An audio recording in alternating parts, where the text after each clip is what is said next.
Hey there, Drowsy Historian here. Tonight you're not clinging to a trench wall or dragging a plague cart through cobbled streets. No, tonight you are quiet, obedient. You are 19, maybe 20, and your orders have come. You've bowed, you've written your goodbyes, you've practiced your death so many times it no longer feels like dying. You are a kamikaze pilot in the final days of the war, which is to say, you've been chosen to vanish beautifully. Before we begin this slow descent through ceremony, silence and the soft unravelling of everything you were meant to be, do me one small favour. Tell me where you're listening from and what time it is there. I love knowing who's drifting off with these stories from all over the world. And if you'd like early access to new stories, ad-free audio of these episodes, or just want to support the show, the Patreon link is in the description.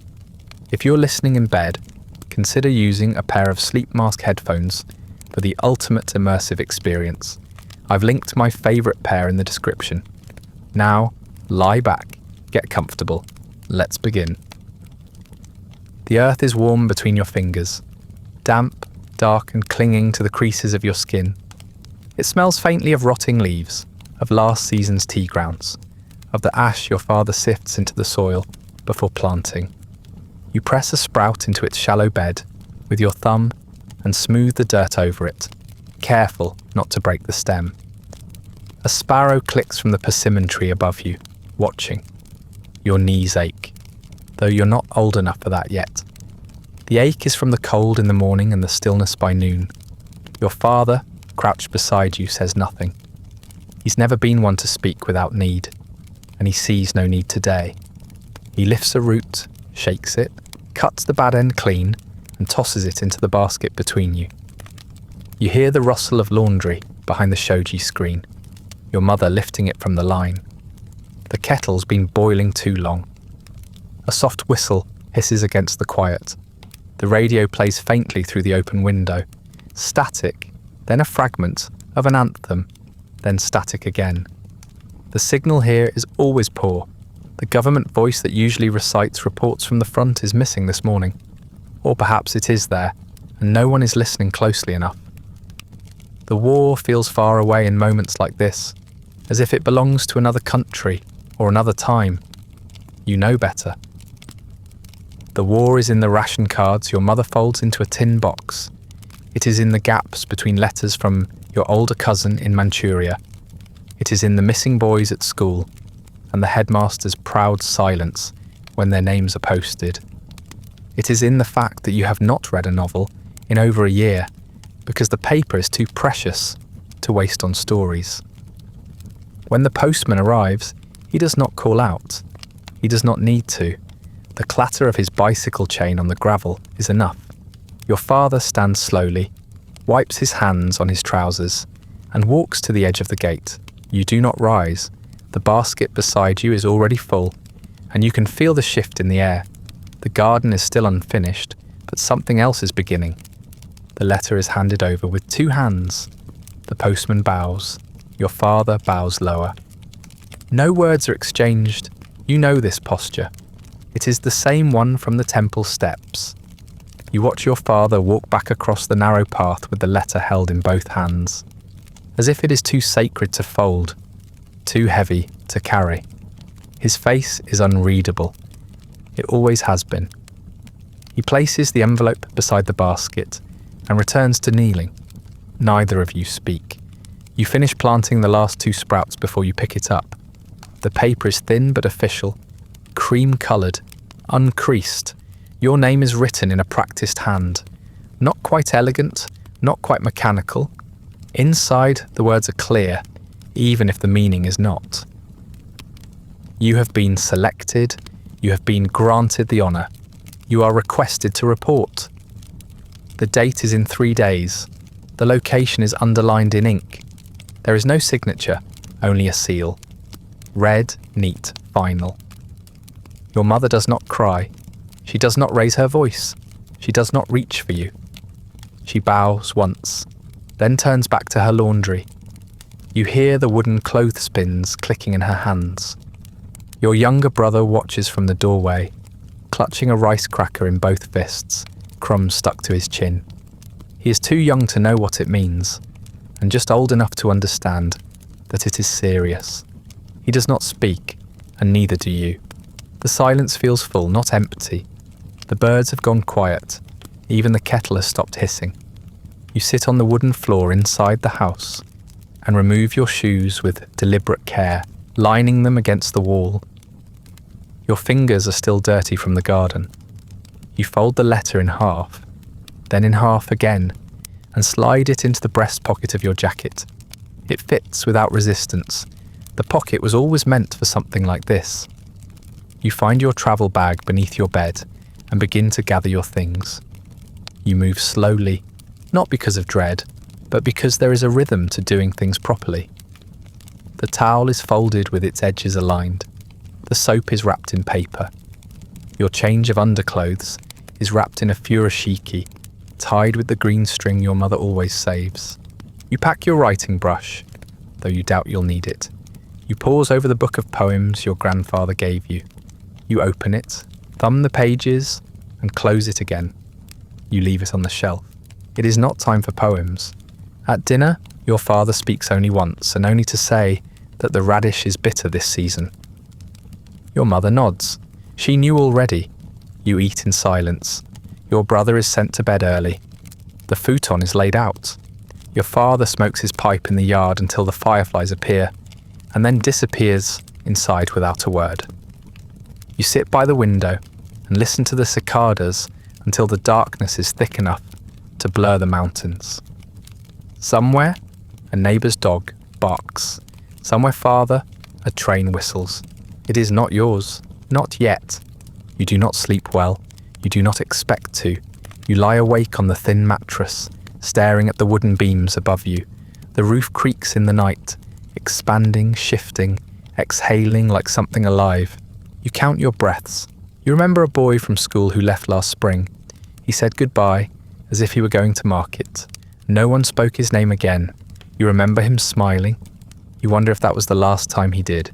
You close your eyes and imagine the feel of wind through the train window, the smell of oil and metal. You imagine a future that does not arrive. In the morning, your mother gives you a new pair of socks. She has stayed up to stitch your name into the hem. The thread is slightly crooked. You do not comment. She brushes something from your shoulder that isn't there. Your brother hugs you clumsily, then runs off before you can respond. Your father is already outside tying bundles of firewood. You join him without speaking. He hands you a length of twine. Together, you bind the last of the stack. It is a simple task, and not one that requires two people. But you both know why you're doing it. When it is done, he wipes his hands on his apron and stands. You follow. He bows, lower than usual, slower. You bow in return. It is not a goodbye, not aloud, not yet, but it is understood. He turns back to the woodpile. You go inside. The envelope is on the table, unsealed, opened, waiting. You unfold the paper, just to be sure, just to check the name, the date, the location. You read the first sentence again, the one that congratulates you. You skip the second, the one that thanks you. You glance over the third. You do not remember the last sentence. You read it again, then again. Your eyes move across the page, but nothing settles. You stare, and the words stare back, and the room feels very small. You press the crease back into the letter and fold it once more. It fits easily into your pocket. The train leaves tomorrow. You step onto the platform just after sunrise, your bag slung over one shoulder, and your orders tucked carefully in the sleeve of your jacket. The paper presses against your forearm with every step, a gentle reminder that this is no ordinary journey. The station is already crowded, mostly with men who look like you. Young, quiet, newly shorn, standing with the posture of obedience. A few mothers linger near the edge of the crowd, pressing handkerchiefs into their sons' palms or smoothing the collars of uniforms for the last time. No one cries, not here, not in public. That part happens in kitchens with the door closed, and the tea gone cold. You wait in line to show your orders to a station official. He glances at them, barely reading, and nods. His uniform is rumpled, the ink in his stamp pad nearly dry. You hear the sound of the train before you see it, a distant rumble, a shriek of metal, a cough of steam. It pulls into the station like something weary, sighing under its own weight. You are motioned forward with a flick of the wrist. No ticket, no ceremony, just motion, just direction. You climb aboard and find a place by the window, though it does not open. The train is already nearly full. There are boys standing in the aisle, gripping overhead rails, trying not to touch one another, more than necessary. One man, not much older than you, has wrapped a scarf around his mouth and closed his eyes. Another is sleeping upright, chin tucked into his chest, hands folded like prayer. You set your bag on your lap and keep your papers close. No one speaks to you. You do not speak to them. There is a code to this kind of travel: silence, stillness, and the avoidance of anything that might resemble connection. The train lurches forward. The countryside begins to slide past in long, steady lines of rice fields and low shingled houses. You watch it without really seeing.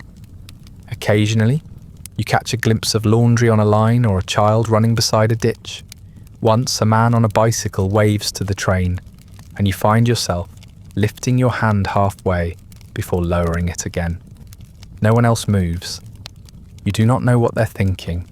You suspect they don't know either. Hours pass like this. The rhythm of the wheels becomes something hypnotic, a pattern you can almost hum along to. You close your eyes for a while and try not to think of the weight in your chest. It's not fear, not exactly, more like anticipation without shape, a waiting that never resolves. When you open your eyes, nothing has changed. The man across from you is still staring out the window, his reflection faint and motionless in the glass. He blinks so slowly you wonder if he's falling asleep with his eyes open. At some point, a soldier boards at one of the smaller stations. He's older, his cap frayed at the brim, his boots stained. He finds a place on the floor between the benches and leans against the wall. Within minutes, he's snoring softly. No one disturbs him. You study his face, the slight twitch in his cheek, the long crease beside his mouth. You wonder where he's been, what he's seen, how long it took him to sleep in front of strangers. He does not look proud. He looks finished. The day stretches. A vendor moves through the car at one stop, selling pickled plums and rice balls wrapped in wax paper. You buy one and eat it slowly, more out of duty than hunger. The rice is dry. The plum is sour. It tastes like school trips and temple festivals, like things that no longer belong to you. You wrap the paper neatly and tuck it into your bag. Trash feels heavy when you're not sure who will clean it up after you're gone. Someone speaks your name, or something close to it, and you turn. A boy with crooked teeth smiles apologetically. He's lost his seat and wants to know if he can share yours for a while. You nod and shift your bag. He sits beside you, knees too close, hands too fidgety. He smells faintly of soap and nervousness. He tells you he's from Osaka, that his uncle used to fly planes before the war, that he volunteered last week. He says it like an achievement, but he doesn't smile when he says it. You ask his name and he tells you. You forget it immediately. He talks for a while, mostly to fill the air. You listen, nod occasionally, offer a few short answers of your own. He asks if you're nervous. You say no. He nods like he believes you. Eventually, he grows quiet and begins to doze beside you. His head tilts toward your shoulder, and you shift slightly to keep the distance. When he wakes again, he thanks you and moves to another car. You never see him again. By the time the train begins to slow, the light outside has changed. It is late afternoon now, and the shadows have stretched thin across the landscape. You sit up straighter. Others begin to gather their things, brushing crumbs from their sleeves, smoothing their hair with damp palms. You follow suit. You check your orders again, though you already know the name of the base. It's written in bold ink at the top. surrounded by ceremonial words. You whisper it once to yourself, and then fold the paper again. It's still warm from your skin. The station is small and grey, surrounded by flat land and fences. A man in uniform stands beside the platform, holding a clipboard and calling names without much interest. You step off the train with the others and join the line. Your name is called. You bow. He checks a box and moves on. You walk toward the waiting trucks without being told. The ground is packed dirt, the kind that sticks to your shoes and leaves a pale dust behind. The sun is low. The wind smells faintly of oil and iron. No one greets you. No one welcomes you. The trucks rattle down a short road to the base. A cluster of low buildings, a few barracks, a training yard with lines painted in chalk. You see men in formation, others jogging in silence, a few more standing perfectly still near a flagpole. Everything moves with quiet precision, as if sound itself is rationed. You're led to a barracks and told to find a bunk. You choose one near the far wall. It has a folded blanket and nothing else. Your bag fits beneath it easily. A man in a cap hands you a uniform and points to the latrine. You change without thinking. The cloth is stiff. The collar itches. The sleeves are too short. That night, you sit on your bunk with your hands in your lap and wait for someone to tell you what to do. No one does. A boy across the room is writing a letter. Another sharpens his pencil with a pocket knife. You think about asking a question, but you don't. Instead, you stare at the wall and listen to the sound of the others breathing. It's the only thing anyone has left to offer. You lie down on the thin mattress and close your eyes. You do not know how many of the men around you are staying for more than a few weeks. You do not ask. You already understand. The next morning your training begins. You are standing at attention on cracked cement. The lines on the training yard have been repainted so many times they shimmer with ghosts of past formations. Crooked white shadows beneath your boots. The sun beats directly overhead. Your cap does little to stop it. Sweat crawls from your scalp down the sides of your face. But you are not allowed to move. Not to wipe your brow. Not to shift your stance. You fix your gaze on the flagpole across the yard and focus on the way the rope jerks in the wind. When the officer calls for salute, your arm rises like it belongs to someone else. When he lowers his hand, yours follows. The motion is clean, practiced, hollow. The drills begin at dawn and continue until the light begins to bend. You rise, you eat, you march, you kneel, you salute. You bow to the portrait of the emperor in a shrine painted red and trimmed in gold. You are not permitted to look away during the oath. Your voice must not tremble. You repeat the sacred lines until your throat is raw and the syllables lose their meaning. Each word is etched into your memory with the care of a prayer. You begin to say them in your sleep, though you don't remember dreaming. You are taught the weight of ritual before you're taught anything else, the correct angle for your bow, the precise number of steps to approach the altar, how to rise from the ground without disturbing the fold of your trousers. Your instructors speak softly, reverently, not like drill sergeants, but like priests. They do not yell. They do not bark commands. They recite them as if intoning a funeral rite. The tone never changes. Praise and rebuke sound the same. There is a lesson on posture, on presence. You are told to stand as if the world is watching, even when no one is, especially when no one is. A man 2 bunks over fails to hold his salute during inspection. He is made to kneel for 3 hours without water. No one speaks to him afterward. It is not clear if they're ashamed for him or afraid of being next. The meals are small, but always the same. Rice, pickled radish, sometimes a sliver of dried fish, stringy and sharp. The bowls are thin metal and clink when stacked. You eat in silence, seated in rows on the floor. You are not allowed to leave anything uneaten. You learn to finish everything quickly, efficiently, without complaint. Hunger becomes normal. So does thirst. So does exhaustion. You stop counting hours. You begin to measure time by commands: rise, dress, salute, kneel, march, eat, repeat. There is no discussion of tactics, no maps, no diagrams of enemy movements or strategies. When you're shown cockpit diagrams, they are limited to engine start, altitude trim, and directional adjustment. Nothing about return flight, nothing about landing. A quiet understanding settles among the group. These are not lessons for surviving. These are instructions for guiding the plane to its end. The practice begins without warning. You are brought into a long wooden hall and made to kneel in rows. A voice reads from a scroll, ancient and trembling. It is a speech written for men who volunteered, but you're required to memorize it regardless. The words speak of sacrifice, of honor, of the eternal spirit of Yamato. You are told to repeat it until the meaning becomes instinct. You learn how to smile without feeling joy. You learn how to speak without thinking. You're taught how to crash, not just where to hit, but how to position your body, how to grip the yoke, how to time the final descent. They show you films, short, grainy reels of earlier missions, explosions caught at just the right moment. There is no sound, only the flickering of light against the wall.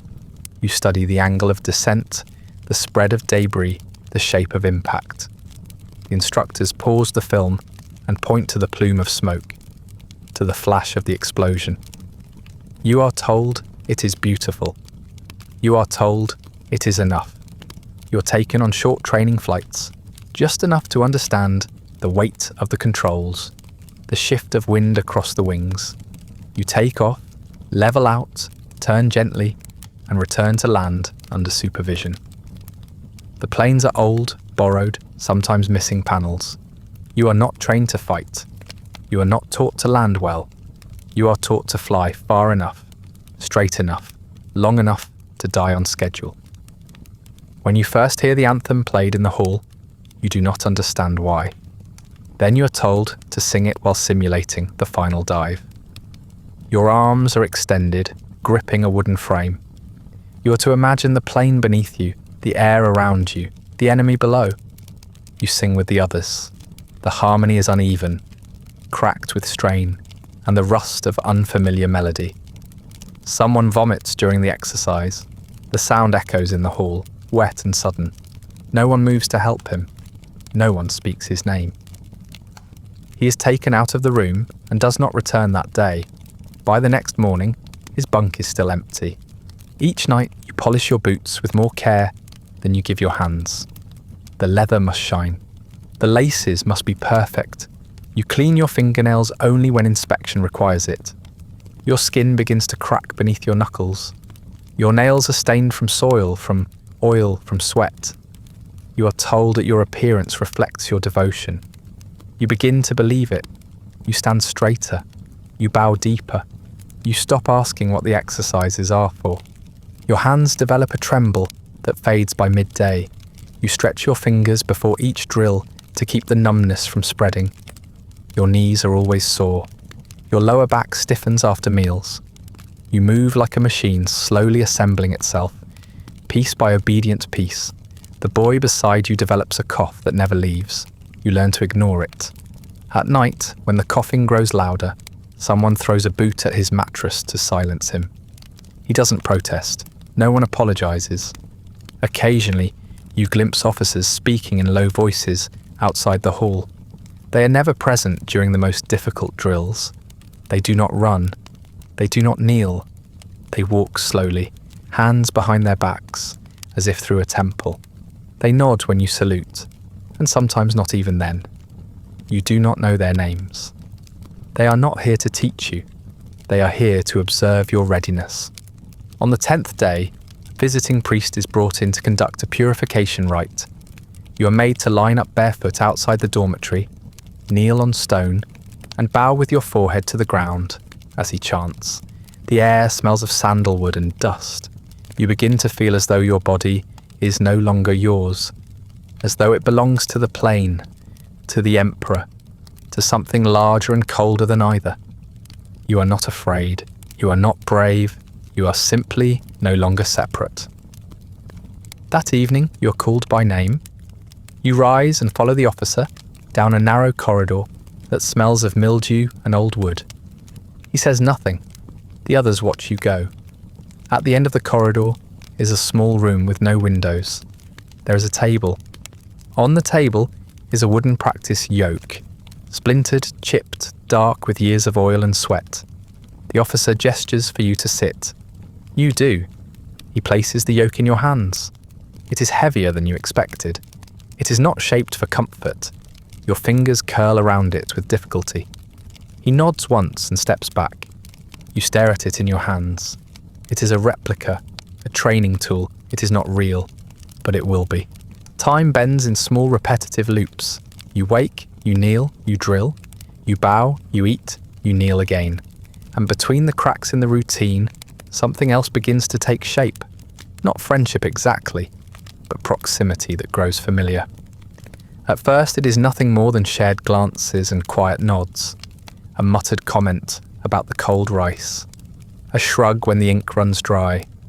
Then gradually you learn to sit with the same boys during meals. You do not learn their full names. You do not need to. You know them by the sound of their coughs, the way they fold their towels, the shape of their handwriting and chalk. Tonight, you share a bowl of soup with 3 of them. The broth is thin but hot, and someone has managed to sneak in half a boiled egg. It floats near the edge like a relic.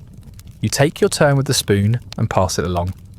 The boy across from you, the one from Sapporo, whose accent always gives him away, tells a story about a festival in his hometown. He says there were lanterns as big as oxen strung across the entire main road. He draws their shape in the air with a finger and pretends to fall backward from the brightness. You almost laugh, not because it's funny, but because the idea of lanterns in this place feels like a mistake. Another boy, thin and quiet, sits with his legs tucked beneath him, folding paper cranes from scrap. His fingers move automatically, creasing and folding, pressing each edge with reverence. No one asks why he does it. You suspect he couldn't explain if he tried. The cranes pile beside his bed like small ghosts, each one nearly identical, each one more perfect than the last. He never gives them away. He just makes them. You watch him fold one with your name written faintly on the wing, then add it to the rest. The last boy is taller than the others and walks with a slight limp. He claims it came from falling out of a tree as a child, though no one has asked. Tonight, he announces, with dramatic flair, that when his moment comes, he plans to steer his plane directly into his old school, right into the roof above his headmaster's office. He grins as he says it, and someone snorts. You almost smile. It's a terrible joke. It's also the only thing anyone has said all day that didn't sound like a command. You begin to measure your days by their presence, not in words but in habits. The way the Sapporo boy whistles before bed, always the same tune. The way the quiet one sharpens his pencils with exacting care. The way the tall boy cracks his knuckles, one hand at a time, before tying his boots. These things mean more than their names.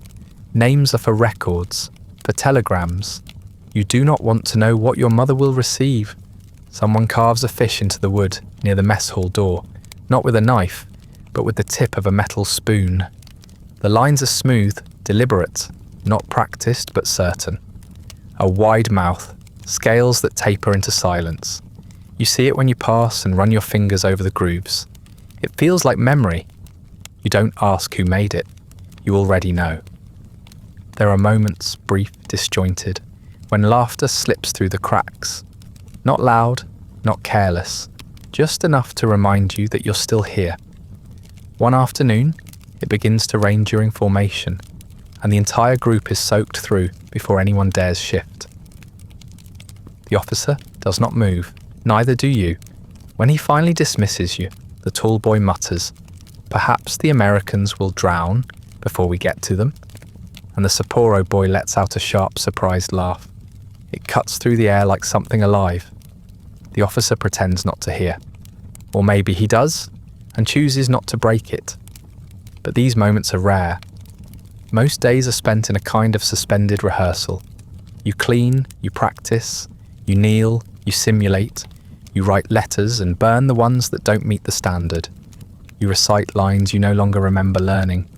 You begin to forget what silence without order feels like. Even your thoughts start to follow instructions. Then one morning, a blanket is folded too neatly. It's the quiet one, the one who folded cranes.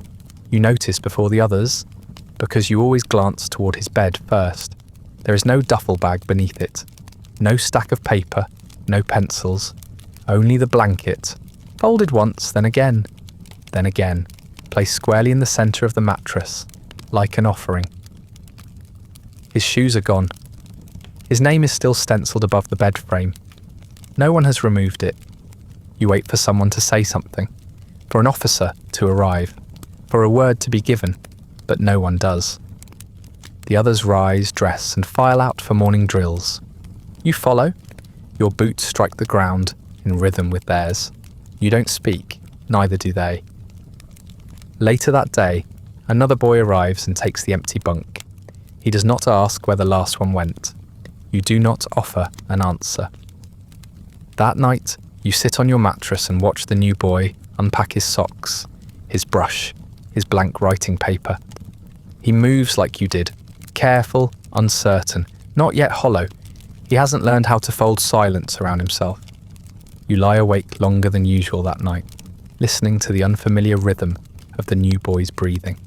It doesn't sync with the others yet. He still turns too often in his bedroll, coughs too politely into his blanket, moves like someone expecting to be noticed. You stare at the ceiling and try to remember the sound the paper cranes made when they were gathered. A soft, crisp folding noise, like dry leaves being handled with care. But it's gone. You never actually heard it. You only imagined it after they disappeared.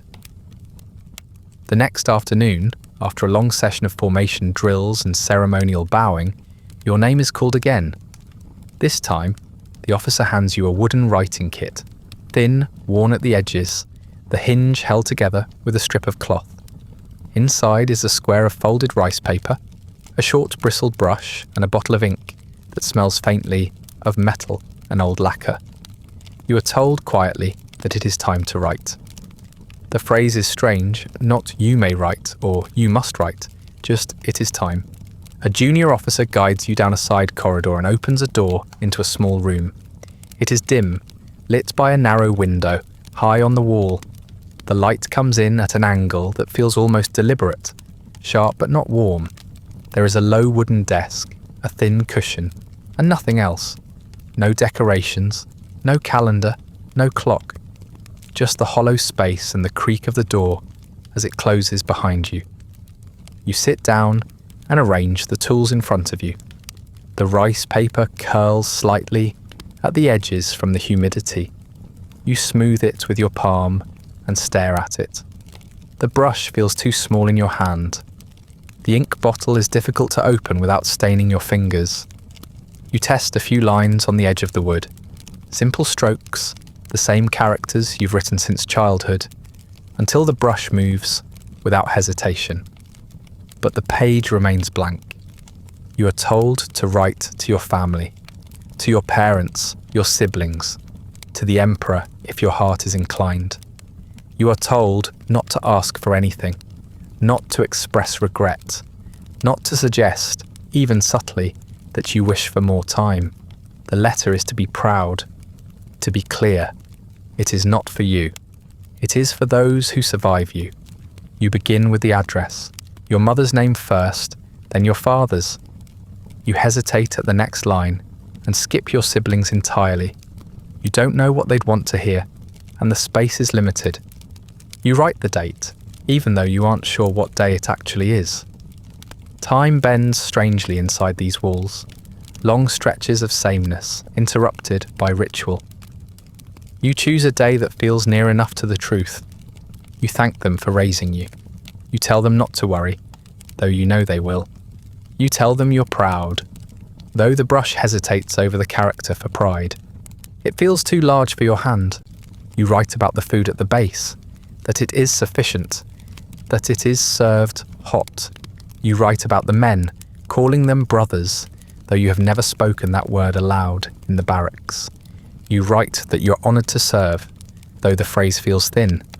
You lie, not to be cruel, not to protect yourself, but because you know the letter will be read aloud by someone else, possibly with neighbours present, possibly on a quiet morning while the kettle boils. You picture your mother standing by the sink, wiping her hands on her apron, holding the letter by its corners to avoid the ink. You picture your father reading it silently, and then placing it beneath the family altar without comment. You write the kind of letter they are supposed to receive. You avoid saying goodbye. Instead, you write about the plum tree in the yard, the way it bloomed late last spring, the way the petals fell into the well and floated like forgotten coins. You remember your sister trying to scoop them out with a ladle, laughing when they slipped away. You write that you hope the tree will bloom early this year, that the petals will be white and whole, that the branches will not break under the snow. The ink smears once when your hand trembles. You wait for it to dry, then press the page flat and keep going. You do not stop to cross it out. You do not fetch a new sheet. You accept the blemish as part of the message. The officers will check the letter for errors, but they will not check for sincerity. That part is private. That part is allowed to blur. You finish the page with a simple line, "I am ready." It is not true, but it is the only ending permitted. You set the brush down and breathe through your nose, slowly, carefully. Your mouth is dry, and you're suddenly aware of how long you've been holding your posture. Your knees ache. You shift slightly and feel the sting of returning circulation. The light from the window has shifted, casting your shadow over the desk. You didn't notice it moving. A soft knock at the door signals the time is up. You hear footsteps retreating, then silence again. You fold the paper carefully, once, then again, then slide it into the envelope. You press along the edge to make the crease clean, but you do not seal it. You were told not to. It will be collected, inspected, delivered. Not by you, but by someone whose name you will never know. You tuck the envelope under your palm and sit for a moment longer, staring at the grain of the desk. When you rise, your legs feel unsteady. You carry the envelope back down the hall and hand it to the same junior officer who gave you the kit. He takes it without comment, without looking at your face. He places it in a lacquered box with a dozen others. You recognise none of the names written on the backs. Later that evening, after drills and inspection, you return to your bunk and lie down without undressing. The Sapporo boy is drawing again, this time on the inside of his locker. A wave this time, a single rising crest with foam drawn in careful curls. The tall boy has found a harmonica and is pressing it silently against his lips. Not blowing, not playing, just holding it there like a memory of music. The new boy has stopped tossing in his sleep. He's begun to match the rhythm. You close your eyes and think of the plum tree. You wonder if it will bloom early. You wonder if it already has. The next morning, you lie in your bunk, eyes open, and wait for the call to drills. It never comes. Instead, your name is read. Your bunkmate glances toward you but says nothing. You sit up, lace your boots, and follow the same officer who gave you the writing kit. His uniform is perfectly pressed, the fabric stiff along the seams. He doesn't explain where you're going. You don't ask. You're led to a long, low building near the edge of the compound. It looks like the bathhouse, but inside the air is dry and still. You're told to undress and enter a smaller room where hot water waits in a wooden tub. There is no soap, just cloth and steam and silence. You scrub your arms, your legs, your neck. You pour water over your head until your hair lies flat and your skin feels rubbed clean of memory. When you emerge, the officer is waiting. He hands you a new uniform, crisp, fresh, the fabric smelling faintly of camphor and storage.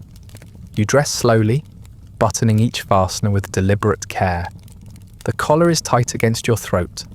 The sleeves fall exactly to your wrists. A man enters and cuts your hair. Not much, just enough to make it neat again. He trims around your ears, brushes the clippings into a wooden bowl, and disappears without a word. Another man appears and adjusts your collar, then steps back and gives a single, approving nod. You feel like something being prepared for display. You're led to a lacquered shrine, its surface gleaming even in the dim light. A single stick of incense burns beside a photograph of the emperor, its smoke curling into the rafters like a pale ribbon. You kneel on the mat before it, your knees settling into the familiar ache. You bow deeply, forehead to the floor, and hold the position as instructed. The floor smells of old straw and sweat and something sharper beneath. Polish, perhaps, or camellia oil. Your spine stiffens, your elbows tremble. You do not move until you are told.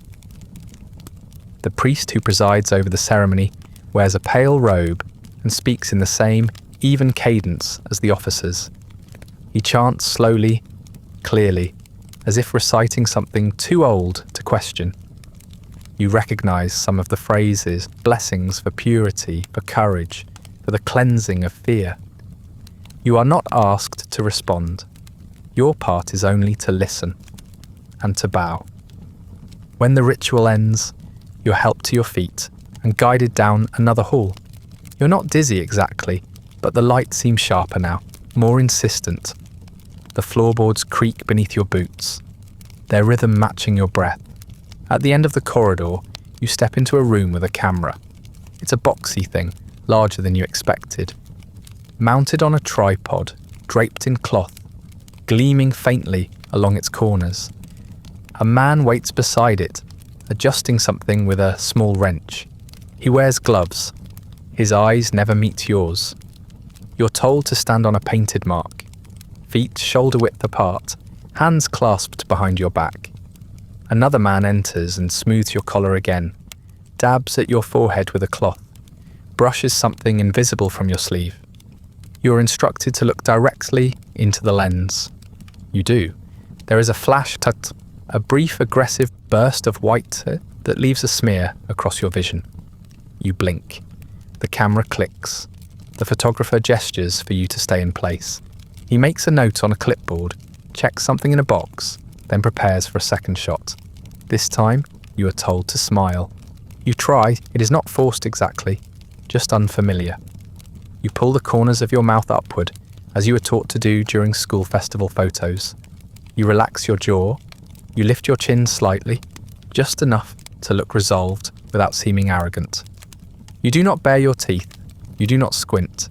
You hold the expression as the flash goes off again. The photographer studies the plate, nods, says nothing. You are told that the portrait will be developed tonight, that it will be placed in a frame, that the frame will be stored in a secure cabinet until the proper time. You are not told what the proper time is. You already know. The officer gestures toward the door. You bow slightly and step outside. The sunlight is lower now, throwing long shadows across the yard. The breeze stirs the edge of your collar, but the fabric is too stiff to move freely. You walk back toward the barracks in silence, your boots tapping against the path, your hands at your sides. No one greets you when you return.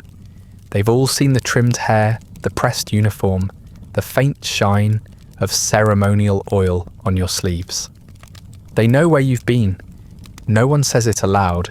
You sit quietly on your bunk. Across the room, the Sapporo boy is sketching waves again, his pencil faint against the wood. The tall one rests with his arms crossed, eyes half closed, as if bracing for something that hasn't arrived yet. Outside, the wind lifts dust from the edge of the compound wall. The next morning, you're issued your flight gear. It arrives without warning, folded neatly in a linen bundle. A name tag is stitched inside the collar, not handwritten, but stamped in uniform thread, as though you are already part of something finished. The fabric smells faintly of cedar and machine oil. You dress with quiet precision. No one needs to tell you what it means. You are led to a small concrete building where a chalkboard stands beneath a rusted overhang. A list of names is scrawled in firm strokes. Yours is among them. You are told to stand by and wait for instruction. The gear is stiff around your shoulders. The gloves feel too large, but you do not remove them. One by one, the others arrive, pale, clean, silent. You recognize a few from your training cohort, though their faces have changed. No one speaks. The officer watching the sky checks his watch, then the board, then the sky again. You are told, not today. The weather is wrong. The cloud cover too thick. The wind too strong from the east. The target fleet has shifted position. The intelligence is uncertain. There is no disappointment in the officer's voice. No relief either. Just flat authority, as if he's reporting that the rice hasn't finished cooking. He nods once, then dismisses the group with a wave of his hand. You step back from the board and return to the main yard, unsure what to do with the rest of the day. There is no instruction, no briefing, no replacement drills. You are not sent back into the full routine, but neither are you dismissed. You float through the schedule like steam escaping from a kettle. You eat, you fold your towel, you polish your boots, you stand at attention when told, you sit when dismissed, you kneel for the evening prayer and recite each word with perfect cadence, though you no longer feel the need to listen. You are told tomorrow, the same board, the same names, the same uniform. You suit up again, carefully, reverently. The straps are beginning to fit now. The boots have softened. You stand beside the others and wait. The officer checks his notes, frowns. The clouds are too low. The fleet has not returned to the previous coordinates. The winds have shifted again. You are dismissed once more. Back at the barracks, the Sapporo boy carves a new fish into the wood near his bunk. This one is smaller, less certain. He doesn't comment on the delay, neither does anyone else. The tall boy sits with his hands clasped and eyes closed, murmuring something beneath his breath. Not prayer exactly, but rhythm. The new recruit, still not fully folded into the group, glances around nervously each time someone stands. He hasn't unpacked all his belongings yet. His boots are still too clean. You begin to dream, but not in full pictures, only fragments. Snow that doesn't melt, a cracked window that won't shut, a row of helmets, all facing the same direction. Once you dream of standing in formation with no body, just your shadow stretching across the ground, while a voice counts backward in a language you don't understand. You wake with the taste of metal in your mouth. The food doesn't change. The rice is drier now, the radish limp, the soup thinner. You eat it anyway. You do not speak. You clean your bowl.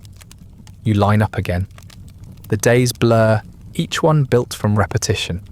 The same chants, the same posture, the same waiting. Even the silence has a pattern now. One of the boys jokes, too quietly to be punished, that perhaps the weather is a sign. Maybe the gods are unsure. Maybe the Americans have prayed harder. The others do not laugh. The joke isn't disrespectful.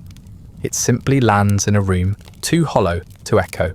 You glance at the chalkboard the next morning and find your name still listed. Nothing has changed. Not the names, not the clouds, not the waiting. The wind begins to carry sand into the barracks. It collects in the corners and under the mats. No one sweeps it anymore. The boots track it in, and the fabric wears it thin. The air smells of mildew and rust. Your hands crack where the gloves rub. You stop tending to the cuts. There's no reason to keep skin soft. On the fourth day, the officer at the chalkboard speaks without looking up. His voice is quieter now, as if he's started talking to himself. Tomorrow maybe, he says. Then he draws a line through the date and writes a new one beneath it. You stare at the curve of the character, so confident, so final. You do not ask what changed. You return to the barracks and remove your gear slowly. The boots resist your pull. The belt sticks. You fold everything carefully, as if someone else will be inspecting it. Your bunk creaks as you sit. The Sapporo boy has stopped sketching fish. Now he draws only waves. The tall boy has pressed his harmonica against the window, as if trying to catch a note of the outside world. The new boy hasn't spoken all day. That night, you kneel for the final prayer beside the same men, the same breath, the same motions. When the priest bows, you bow. When he rises, you rise. The incense curls upward and disappears before it reaches the rafters. The air feels heavier than usual. You wait for the dismissal, You rise without speaking. Outside, the clouds have gathered at last. They hang low over the courtyard, still and dark, like something too large to move. You return to your bunk and lie down, fully clothed. Your flight gear hangs neatly beside you, the gloves tucked into the sleeves, the helmet resting on the folded towel. You close your eyes and try not to imagine what the weather will be tomorrow. You wake before the bugle. The air is dense, heavy with the weight of what has not yet been said. You lie still beneath your blanket and watch the shadows shift on the ceiling. The clouds have not lifted. You can tell without looking outside, but something in the silence is different. There is no shuffling from the other bunks, no coughs, no muttered complaints about the cold floor or stiff joints. Just breath, steady, slow, shared. When the officer enters, he does not bark orders. He simply steps into the centre of the room, removes his cap, and reads a list of names. Yours is third. No one moves while the names are read. No one needs to. You've all known this day was coming. You've all checked the weather reports without checking. The only surprise is that it took this long. You rise slowly and begin the familiar motions, folding your blanket, adjusting your collar, checking the crease of your trousers, but this time with the precision of finality. Nothing rushed, nothing wasted. Each gesture is its own ritual. The others whose names were not read watch with still faces, not out of detachment, but out of something more reverent. They've seen this before. They will see it again. You are led to a separate building near the edge of the compound. It is not large, but the floor has been freshly swept. The lanterns lit despite the midday light. The tatami mats are pale and clean. A low table stretches across the room, its surface divided evenly into small trays, one for each of you. You sit cross-legged on the floor and fold your hands in your lap. In front of you is a lacquered tray bearing a bowl of white rice, a raw egg, and 3 slices of pickled radish arranged in a neat triangle. A small ceramic dish holds a single measure of sake, clear and still. No one speaks. You do not look to your left or right. You do not ask who else is seated beside you. You stare at the rice and try to commit its shape to memory. Each grain stands out sharply, faintly glossy, as though it has been polished rather than cooked. The egg yolk rests like a sunrise in the centre of its bowl. You are not hungry, but you understand the gesture. This is not a meal, it is a frame. The officer who leads the meal stands at the head of the room. He is older than the others, grey at the temples, deep lines carved across his mouth and brow. He does not read from a script. He does not smile. His speech is short but not hurried. He speaks of duty, of sacrifice, of eternal gratitude. His voice never wavers, but it never quite lands either. It floats above the room like incense too far to touch. You nod once at the appropriate moment. Everyone does. It is a gesture more than an acknowledgement, a collective signal that you've heard and that hearing is enough. You lift your bowl with both hands. The rice tastes exactly as it always has. Soft, plain, comforting in its blankness. The egg slides over the top with a faint tremble, mixing into the grains like something being erased. You chew slowly, even when there is little to chew. You swallow carefully, making sure you do not cough. There is something about eating in silence like this that makes every gesture feel enormous. You set the bowl down when it is empty and do not look at it again. The radish is sour, sharp at the edge. You let it linger on your tongue longer than necessary. A part of you wants to remember the exact shape of its bitterness. You wonder if it will still be there, somewhere inside you, when the time comes. The sake burns gently. You do not drink it all at once. You let the heat settle in your chest before taking another sip. No one moves before the others. No one finishes early. You all rise at the same time, guided by a silent signal. None of you are aware you've learned. The trays are collected without ceremony. A boy from another unit bows and removes them one by one. You do not thank him. He does not expect it. The officer speaks again, but only to dismiss you. You bow once deeply and remain lowered until his footsteps retreat. When you rise, your knees crack faintly. No one comments. You're led outside to a smaller yard, just beyond the meal hall. The air is still heavy, the clouds unmoved. The wind picks up slightly and tugs at the edge of your sleeve. A line has already been drawn across the ground in chalk. You stand behind it. One of the priests from the shrine appears. He carries a scroll and a small bowl of ash. He does not speak to you directly. He chants something low and rhythmic, then sprinkles a handful of ash into the wind. It scatters unevenly, catching briefly in your hair, clinging to the corners of your collar. The officer returns with another list. He begins to read. The first name is called. A boy near the front of the line steps forward, bows sharply, and disappears behind the building. You do not know him. You do not look after him. Your gaze remains forward. The next name is called. Then the next. You hear your name somewhere in the middle. It does not sound like your voice. It does not feel like it belongs to your body. But your legs begin to move anyway. You bow deeply, spine flat, hands at your sides. An officer nods. You follow him without a word. The others remain behind, back straight, faces blank. No one calls out. No one watches you go. The path curves behind the barracks, past the edge of the training yard, where the chalk lines have already faded into dust. Beyond that, the runway waits, a long strip of packed dirt and stone, bordered by low grass and sandbags. At its far edge, the planes sit in silence, neatly arranged like offerings. Yours is third from the front, a squat little fighter with thick wings and a rounded nose, painted dull grey with a red sun on either side of the fuselage. The canopy is open. The leather seat inside has been worn smooth by dozens of other flights, though not one ended with a landing. A crew of 2 waits nearby, checking the engine housing with practice movements. One wipes his hands on a cloth and steps back as you approach. You're led to the aircraft like a groom to a wedding, not dragged, not pushed, but expected. The moment is already dressed and waiting. The man who straps you in avoids your eyes.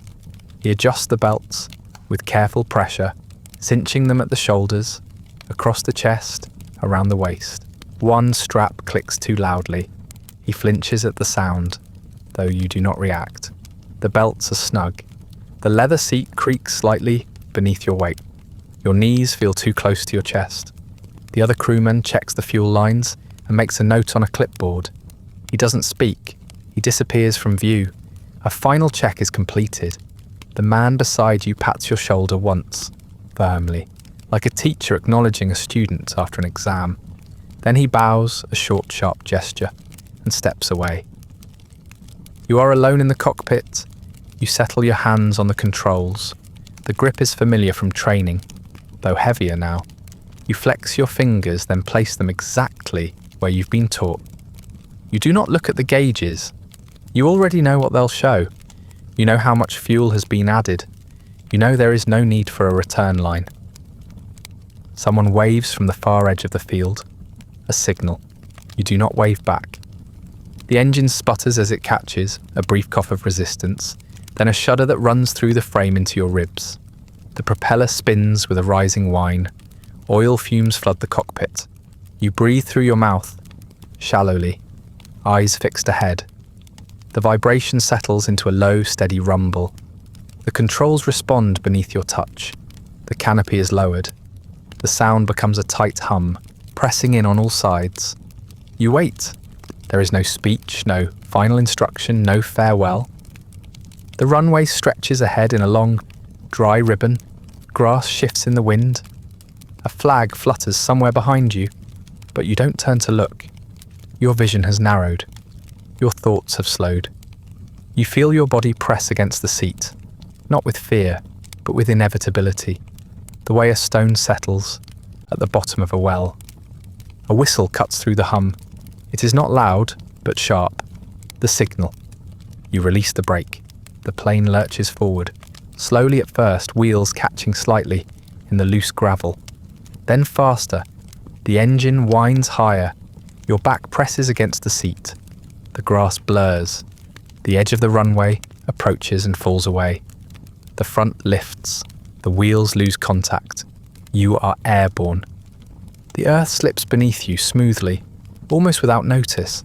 The cockpit trembles faintly with the motion of the climb. The gauges flicker, needles steadying in their arcs.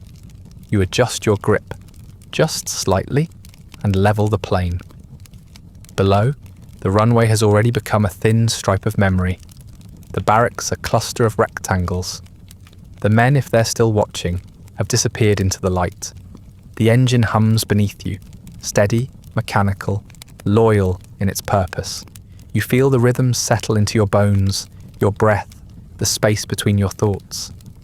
There is no horizon, not really, just layers of blue, fading upward, pale at the edges, deep near the centre. The clouds have parted. The sky is clear. You do not speak. There is no one to hear you. The radio remains silent. Your hands rest on the controls. You check the heading. The course is set. The air smells of fuel and wet canvas, warmed by the sun through the glass. The sky is clear, and the coastline is already shrinking behind you. It recedes in slow, deliberate folds. The mountains flatten, the trees melt into shadow, the buildings dissolve into the edge of the land. You keep your eyes forward, but the shape of your home lingers in your peripheral vision, longer than expected, like a guest who doesn't want to leave. Then at last, it is gone. All that remains is water and cloud. The ocean stretches below you in silent motion. It doesn't sparkle. It doesn't shift colours like it did in poems. It simply lies beneath you, wide and uninterrupted, absorbing the sunlight without reflection. The surface moves in long, slow pulses, too large to register as waves, too steady to count. You're too high to see the crests clearly.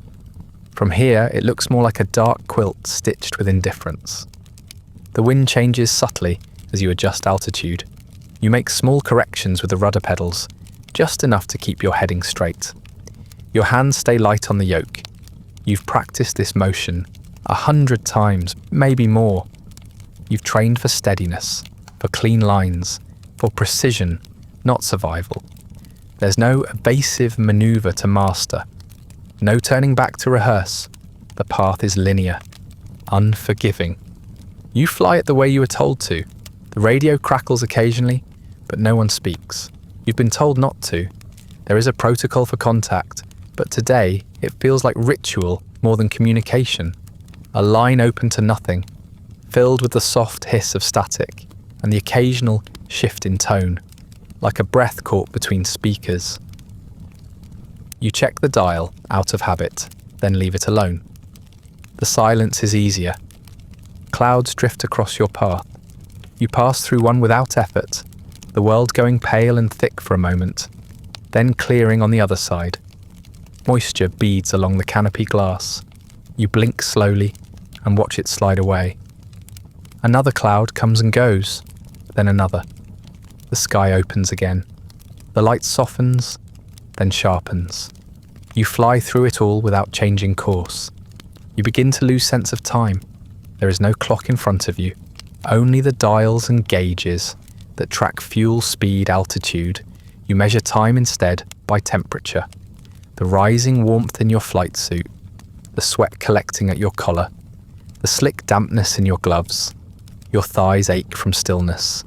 Your back tightens across the spine. Your arms, oddly, feel weightless.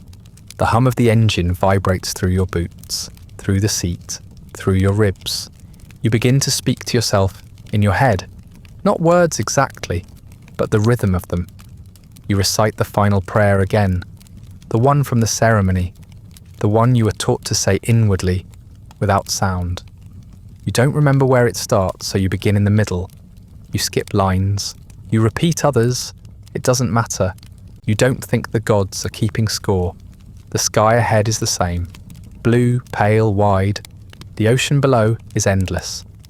You glance down once and immediately look away. Not because you're afraid of falling, but because there's nothing left to see. The world has narrowed to this: plain, sky, sea, and the space between them. You think for a moment about what your mother is doing now. Whether she's sweeping the yard, whether she's refolding your winter clothes, even though she knows you won't need them, whether she's lighting incense before your photo, not the official one, but the old one from primary school, the one where your sleeves were too short. You wonder if your brother is helping her, or if he's been told not to ask questions. You wonder if the plum tree has bloomed yet. You told her it might. You try not to picture her face. It would only make the cabin feel smaller. Your thoughts drift further. You remember a field you used to walk through as a boy, with tall grasses that reached your waist and cicadas screaming in the heat. You remember picking up a fallen bird once, still alive, its wing crooked, its body too light. You carried it home in your hands, careful not to jostle it. Your mother wrapped it in a towel and set it in a box. It died overnight. You buried it behind the shed. You marked the grave with a smooth stone and never spoke about it again. You wonder what kind of bird it was. You wonder if it dreamed of flying while it lay still. The engine hums steadily, undisturbed by memory. You adjust altitude slightly to compensate for a dip in air pressure. The gauges respond. The horizon remains clean. You keep your hands on the yoke, fingers curled loosely, eyes forward. You have not seen another plane since takeoff. You know the others are out here, some ahead, some behind, but the sky's wide enough to erase proximity. Each of you is alone in the same direction. The sun shifts slowly above you. The shadows inside the cockpit bend and stretch across the instrument panel. You feel the sting of sweat as it slips down your cheek. You blink and let it pass. Your mouth is dry, but you do not reach for the canteen. There's no thirst left to quench, only motion. Then, something. Just ahead, low on the horizon, a flicker of metal. Not a reflection, not a cloud. You narrow your eyes and scan the distance. There again, a glint, a shape. Too small to name, too large to ignore. You know what it is? The fleet. The flicker of metal resolves into form, small at first, a grey sliver against the sea. Then several, then many, spread wide across the water, like a net of steel and smoke. You count the silhouettes without meaning to. One carrier, maybe two. Smaller vessels scattered around them, weaving faint wakes that look like scars. Even from this distance, they seem unmoved, not waiting, not watching, simply there. You adjust your heading slightly. The nose of your plane tilts downward, with quiet obedience. The sky tips with it, and the horizon begins to slip out of view. The shapes below swell larger in the glass, not fast, not sudden, just steadily growing, like something you're sinking toward rather than falling into. You brace your boots against the rudder pedals and steady your grip on the yoke. You do not need to be told what happens next. The wind picks up outside the cockpit.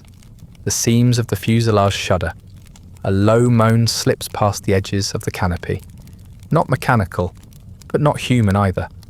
Just a shift in pressure. The sky rearranging itself around your descent. The gauges tick higher. You adjust throttle gently. The nose dips further. The fleet begins to sharpen. Your hands shake, not wildly, just enough that you can feel the skin tug against the leather of your gloves. Your knuckles press against the seams. You take a slow breath through your nose, then another. You blink against the wind and try to focus on the carrier, the largest shape, centered and wide, an island of iron floating impossibly still. You pick a spot just forward of the conning tower, just behind the bow. You've been taught to aim there. You've traced it on diagrams. You've repeated it in drills. You mouth the words now without voice. Then, your hands stop shaking. Not because you've calmed exactly, but because your body has given up the tension. The fear becomes too still to carry. Your muscles settle into position, like they've done this before, or like they've already let go. The sky tightens around you. The sea reaches up. The carrier grows larger. You can see movement on the deck now. Tiny figures scrambling. A sailor points upward. His arm cuts across the sky like a warning flag. Others scatter. A few drop behind the superstructure. One figure just stands there, frozen, not looking up, not running, just waiting. You see all of it in a blink, then lose it in the blur of motion. There is no music, no shouting, no sound at all but the howl of air slipping past your wings. It fills the cockpit, pushes against your ribs, hums in your teeth. You grip the yoke tighter, but you do not pull back. You press downward. The plane responds eagerly, as if grateful to be finished with uncertainty. Time stretches, the clouds peel away, the sun strikes the glass. Your shadow races ahead of you across the waves, a black smear growing longer, closer, until it begins to rise against the hull of the carrier. You watch it curl up the steel side, distort along the railings. It moves like it has somewhere to be. You follow. You catch a glimpse of your own reflection in the canopy, brief, flickering. Just your eyes wide and dry, fixed ahead. Your mouth is set in a line. Your fingers adjust the yoke slightly, almost gently, to keep your aim true. There is nothing frantic in the motion, no panic, only precision. The deck is clearer now. The rows of equipment, the shape of the command tower, the shadows of men frozen in place. You focus on that space, forward of centre. You no longer need to think about it. You feel the heat building inside the cockpit, not from the engine, but from the sun pressed directly against the canopy. Your skin tightens beneath your collar. Sweat pools behind your knees. Your heart beats evenly, but distantly, like it belongs to someone nearby. You are aware of it, but it's not yours to control. You think of your mother, but not her face. You think of the sound she makes when pouring tea, of the way she hums under her breath while sorting vegetables. You think of the plum tree, but not in bloom, just the shape of its trunk, the knot near the base, the patch of dry moss beside the root. You do not think about what comes next. There is no space left for that. The sea has vanished.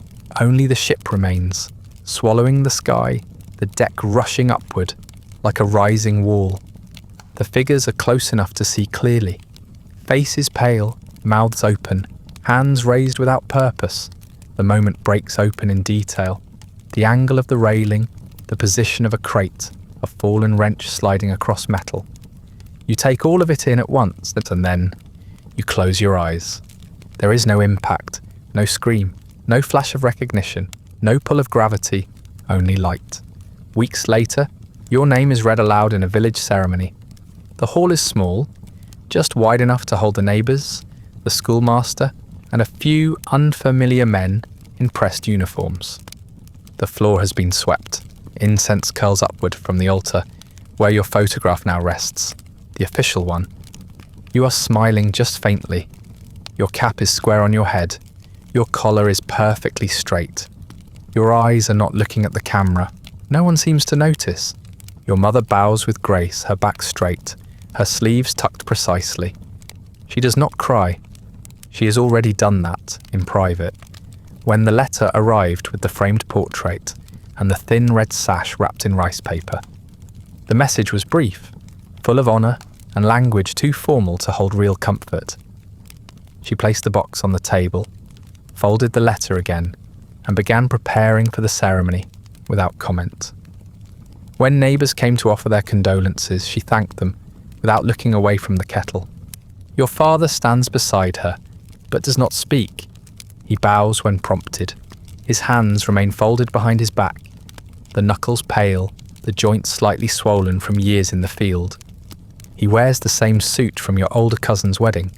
The sleeves are tighter now, the fabric faded at the shoulders. He does not meet the eyes of the officials. He does not accept the incense they offer. He simply nods, once, then again, as if each gesture is another sentence he has chosen not to speak. Your sister does not come.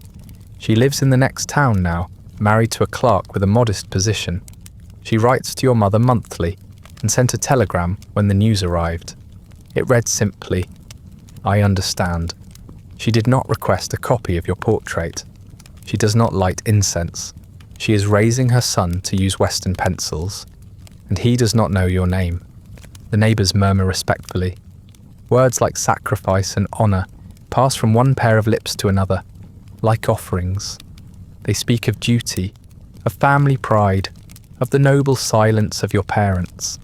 They comment on the photograph, how solemn it is, how well taken, and remind one another that you are always quiet, always well-mannered. Someone recalls the time you helped carry a water bucket from the well. Someone else mentions your performance at a school athletic meet, though they can't recall if you placed. The officials offer incense and a white envelope containing a ceremonial stipend. They place it carefully on the floor before the family altar. Your mother bows again. Your father does not. The officials speak for several minutes. No one remembers exactly what they said. Their voices were clear, their posture rigid, their expressions practiced. Your teacher sends flowers, chrysanthemums arranged in a tight bundle, with a black ribbon bearing your name. The arrangement is delivered by a boy you've never met. He bows, waits for a reply that doesn't come, and leaves quickly. The flowers are placed beside your photograph. The petals begin to droop by evening. The school sends a letter. It is read aloud in the hall. It describes you as dedicated, obedient, humble. It lists no academic awards. It praises your loyalty. It is signed by the headmaster and sealed with the school crest. Your classmates do not attend the ceremony, but a few of their names appear in the visitor book. None of them write more than one line. The house is quiet after everyone leaves. The tatami mats still smell of incense. The cups from the tea service remain on the tray, half empty. Your mother folds the red sash and places it in the drawer beneath the altar, beside your grandfather's war medal and your uncle's photograph. She presses the edge of the frame to make sure it stands evenly. She adjusts the candle. She smooths the cloth. She does not speak. Outside, the plum tree has bloomed again. Its branches are heavy with white petals, some already falling to the ground. The blossoms collect in the corners of the yard, drifting against the stones and the well cover. A few land in the basin where the ladle rests, floating in lazy circles until the breeze moves them on. Your mother notices. She does not comment. She sweeps the petals away each morning and each evening. The tree continues to bloom. The wind shifts. You are not buried. There is no grave, no marker, only the framed photograph, the sash, the medal, the note of gratitude, written in lacquered ink on cream-coloured paper. These are the only things that remain. They are enough to satisfy the record, enough to earn the pension, enough to explain the silence at the table. Your father returns to the garden in the mornings, digging with slow hands. Your mother prepares rice, measures tea, mends a frayed cuff on your brother's school uniform. The sound of the radio returns, static voices, announcements of bombing raids, and patriotic songs. They play softly, indistinct, part of the furniture of daily life. The war continues. The paper windows rattle. The air raid sirens sound in the distance and fade again. For a while, your name is spoken with careful reverence. Visitors pause before the altar, bow, comment on the framed smile. Your mother keeps the cloth beneath it spotless. Your father straightens the photo when it tilts. Then fewer people come, then none. The ribbon fades in the sun. The incense is lit less frequently. The altar remains, but the space around it grows still. The plum tree blooms again the next year, then the next. Your name is remembered for a season, then fades. That brings us to the end of tonight's story, not of glory, but of quiet disappearance. One young man, folded into ceremony, pressed into silence, and carried out to sea by duty and smoke. No victory, no return. Just a name read aloud, then let go. If you'd like early access to more of these slow unravelling histories, ad-free audio of the episodes, or just want to support the show, there's a link to the Patreon in the description. Feel free to like, subscribe, or leave a comment with other historical topics you'd like to see explored. If you're listening on a podcast app, a rating or review helps more people find their way to these stories. And special thanks to the supporters who make this show possible. including our chroniclers, Andrew S. and Rich Davis. Sleep well.